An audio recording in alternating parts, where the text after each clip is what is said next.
प्यारे बच्चों, आज मैं पंचमाक्षर के बारे में बता रहा हूँ। व्याकरण में पंचमाक्षर क्या होता है। पंचमाक्षर होता है, इसके बारे में आपको क्या होता है इसके बारे में जानने के लिए सबसे पहले आप वर्ग के बारे में जानें। ठीक है, वर्ग 5 तरह के होते हैं, 5 प्रकार के होते हैं।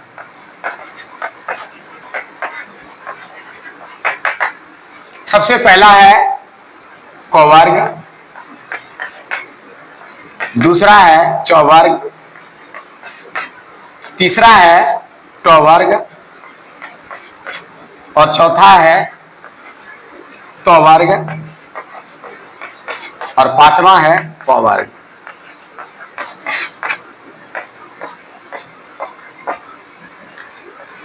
क ख ग घ अंग, च छ ज झ या, त ठ ड ढ मूर्धन्य, त थ द ध दंतना, प फ ब भ म। ये सबका जो पांचवा अक्षर है इसी का नाम है पंचमाक्षर। हर एक वर्ग का जो पांचवा वर्ण है यही पांचवा अक्षर इसका नाम रखा गया है। तो आखिर पंचमाक्षर है, बात सही है। तो पंचमाक्षर का क्या उपयोग है, क्यों इसके बारे में वर्णन में कर रहा हूं या क्या इसका महत्व है, तो आइए इसके बारे में बता रहा हूं। हमारे विद्वानों का कहना है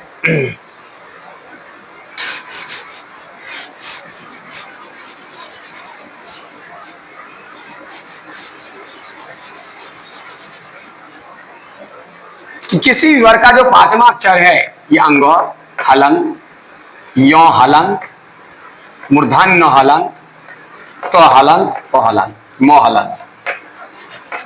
हलंत का मतलब है इसका अ निकल चुका है, इसका अ अलग हो चुका है।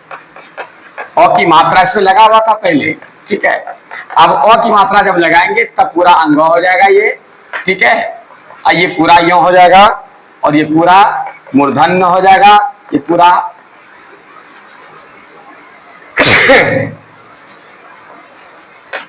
पूरा न हो जाएगा और ये पूरा म हो जाएगा, ठीक है। इसको याद रखेंगे। अब ये सारे और जितना इसके अ की मात्रा है इसका निकल चुका है, जिसके कारण ये आधा हो गया। तो जब अ की मात्रा निकल जाए तो ये जितना अक्षर आप देख रहे हैं सबका अनुस्वार हो जाता है, सब बदल कर क्या आता है, अनुस्वार होता है। याद रखिएगा, जितना भी पांचवा अक्षर है यह बदलकर अनुस्वार होता है। कब? जब इसकी अ की मात्रा निकल जाए तब अ की मात्रा निकल जाता है।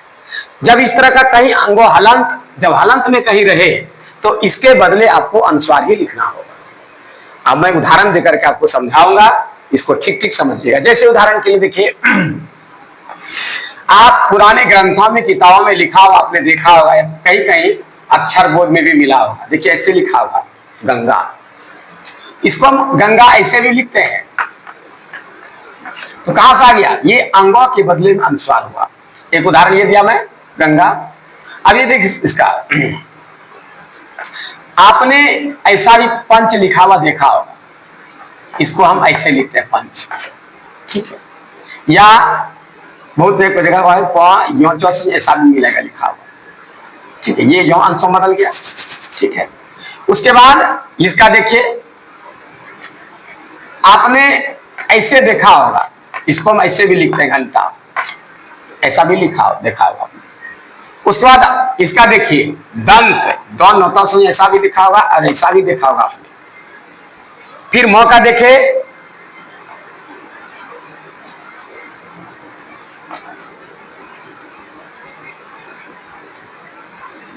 संवाद या संवाद, ऐसा भी आपने देखा होगा।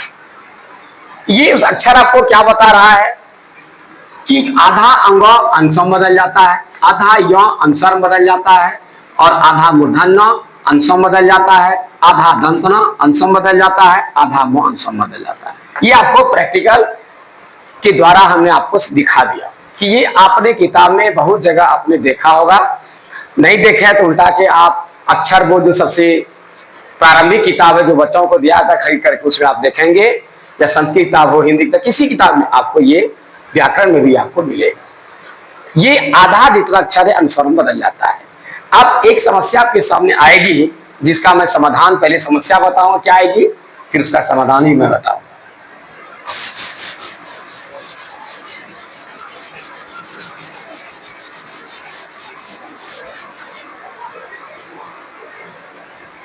जैसे अभी लिखा हुआ है दिसंबर, दिसंबर,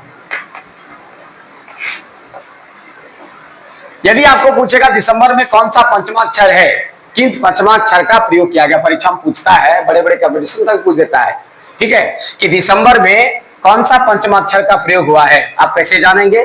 तो अनुस्वार के बाद जो भी अक्षर है, ये देखिए किस वर्ग का है, इसी का पांचवाक्षर लगा हुआ है। ये कौन है? ब है। तो ब देखिए कहाँ है? प, ह, ब, भ, म, यहाँ ब है, यानी प वर्ग में है, ठीक है। तो उसका पांचवा अक्षर क्या है? म। यही आंसर इसका। ऑप्शन में देख लेंगे इसका पांचवा अक्षर क्या होगा। तो कैसे जानेंगे, कैसे पकड़े हम, कि जिस जहां पर अनुस्वार है ठीक उसके बाद वाला अक्षर को पकड़ना है, वही बता देगा। वह जिस वर्ग का होगा उसी वर्ग का पांचवा अक्षर इसका पंचमा अक्षर होता लाएगा, उसी के बदले अनुसार दिया गया। और उदाहरण में दे रहा हूं, आप देखिए,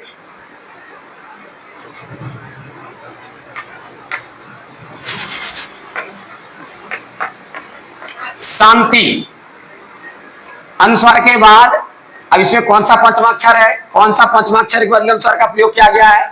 तो आप इसमें देखिए इसके बाद अक्षर कौन है? तो किसका है?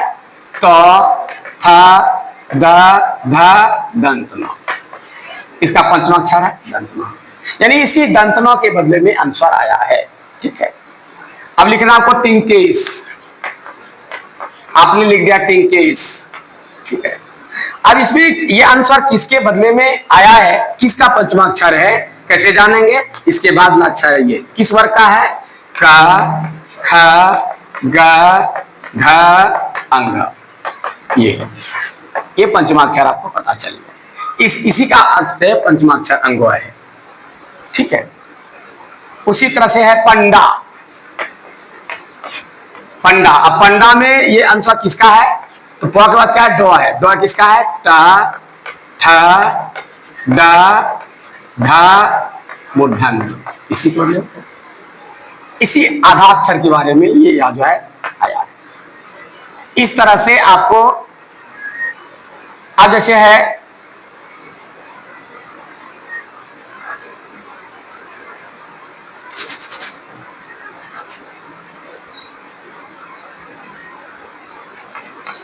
पंचम, पंचम है। अब ये अनुस्वार किसके बदले आया है? इसके बाद देखिए अक्षर क्या है? च, छ, ज, झ, या, ये यो आधा यो के बदले आया है। तो आपको ये सिखाया मैं कि कोई भी अक्षर आपको दिया रहे, कहीं भी कोई सवाल करे या कहीं भी आपको लिखा हुआ रहे और कहीं इसमें कौन सा पंचम अक्षर का प्रयोग किया गया है, तो आपको अजूबा लगेगा कि जो नहीं पढ़ा है, नहीं सुना जाना, तो क्या समझ में आएगा उसको। लेकिन जब आपने इसको पढ़ा है, समझा है, सुना है, तो जैसे ही आपको नजर पड़ेगा, देख करके तुरंत जान जाएंगे, ये तो सर जी ने बताया है पंचमाक्षर का प्रयोग कैसे होता है, इसको ही बताया है। और इसका इस विद्वानों ने क्यों बनाया? क्योंकि कोई भी अक्षर हम लिखते हैं, जैसे हमको टिंकेश लिखना, टॉर्सी का 9 संयुक्त, एक का ताला मिसो, ठीक है, ये इसमें समय लग जाता है लिखने में, जगह बर्बाद, समय बर्बाद जाता है, जल्दीबाजी लिखना है। तो इसके बदले में इन्होंने क्या किया? अनुस्वार का प्रयोग किया कि जल्दीबाजी में एक टिक्का मारे, आगे बढ़ गए, समय बच गया, जगह भी थोड़ी बच गई। इस तरह से हमारे विद्वानों ने इसके प्रयोग के लिए ये बनाया है। और इस जो है टिंकेश जो है ऐसे। और दूसरा कारण क्या है? दूसरा कारण भी बताता हूँ। ये अनुस्वार का उच्चारण नासिका से होता है, मैंने उच्चारण स्थान में पढ़ाया है, आप उल्टा के देखेंगे इसको उच्चारण स्थान में। अनुस्वार का उच्चारण नासिका से होता है। जब हम बोलते हैं तो बोलने के क्रम में क्या आता है? टिंकेश, पंचम, हमेशा नाक से उच्चारण होता है, नासिका से। इसलिए नासिका के उच्चारण होने के कारण जितना भी पंचम अक्षर है, ये तीनों पांचों का पांचों को जब वहां उच्चारण करने लगते हैं आधा अक्षर के रूप में, जब इसका मात्रा अलग कर देते हैं, अभी सिखा दिया था आपको, दिखाए कि इससे अ हटा देने के बाद अक्षर आधा हो जाता है, सबका अक्षर ज्यादा हो जाएगा। तो जब मैं अ उसका की मात्रा इसका निकाल लेता हूं तो ये अनुस्वर में बदल जाता है, अक्षर आधा हो जाता है। जब अक्षर आधा होता है तो क्या होता है, उसके बदले में अनुस्वर का क्यों प्रयोग करते हैं? क्योंकि आधा अक्षर होने के बाद इसका उच्चारण नासिका से हो जाता है। क्योंकि हल्का उच्चारण ले रहे हैं, पूरा का नहीं ले रहे हैं, पूरा लेंगे तब प का ओष्ठ हो जाए उच्चारण, क्योंकि पवर का उच्चारण ओष्ठ से होता है, ये हो जाए दंत से होगा।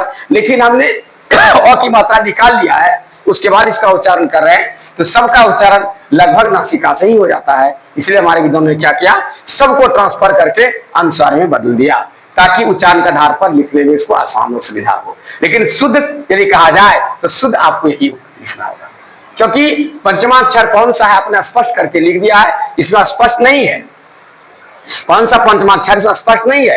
लेकिन यदि आपसे प्रश्न कर दिया जाए विद्वानों के द्वारा या एग्जामिनर के द्वारा कि यहाँ कौन सा पंचमाक्षर का प्रयोग किया गया है, इस तरह सवाल करता है, तो उसमें आप आराम से इस तरह निकाल सकते हैं। तो प्यारे बच्चों, मैं आपको आज पंचमाक्षर के व्याकरण के बारे में जानकारी दिया। आप इसको अध्ययन करें और अच्छा लगे तो लाइक करें, सब्सक्राइब करें, शेयर करें। तब तक के लिए इजाजत दीजिए, धन्यवाद।